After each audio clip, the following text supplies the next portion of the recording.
ummadda Soomaaliyeed ee walaalayaal cadad 7 sano oo aan hayay xilkii ra'iisul jamhuuriyaha maanta waxaan ku gudbinayaa taladii wadanka walaalkaya oo loo doortay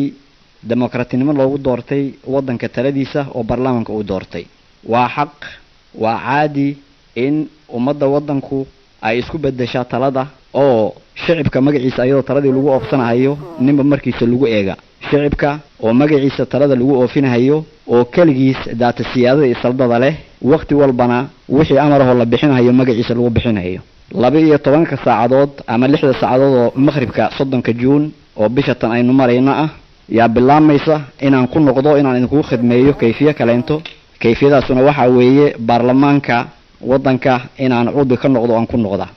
waxaan aaminkana ku qabaa ragga xilka mutaystay oo talada loo dhiibay iyo ragga asagu uu soo dooran doono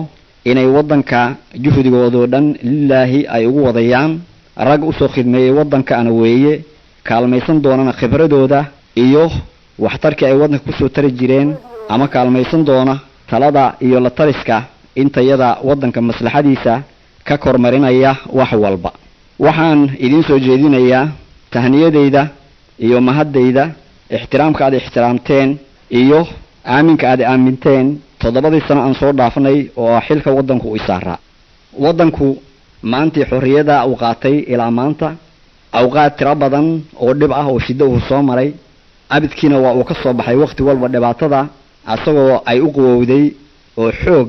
ka yeeshay oo ku xoogoway kayfiyada demokrasiyada ah ilaahay mahadiisa ayadoo lagu mahadinayo kayfiyada annaga demokrasiyada ah ayadoo lagu mahadinayo ummadda Soomaalida ah rag iyo haweenba oo lillaahi wadankooda ugu shaqeysay ama xaalkiisa ula socotay waxaan hubaa shida walba wadanku inuu ka bixi doono oo uu ka kori doono hadaynu annaga dadkiisa ahu rag iyo haweenba aynu wadajir isu kaalmaysano oo aynu meel iska dhigno in ilowno xasadnimo xumaan soo qabid isna oo hadii la daa'imo ama caado laga dhigto dambi weyn wadanka laga galayo oo khasaaradiisa wadanka laga talinayo galad baan idinkaga hayaa walaalayaal waan idinku mahadinayaa inaad 7 sano aan soo joognay oo anigu aan madaxnimada wadanka ka ahaa adduunka aad tusteen inaad bisishihiin waxaan shaki lahayn ilaahay azza wajal inuu dhaqsiyo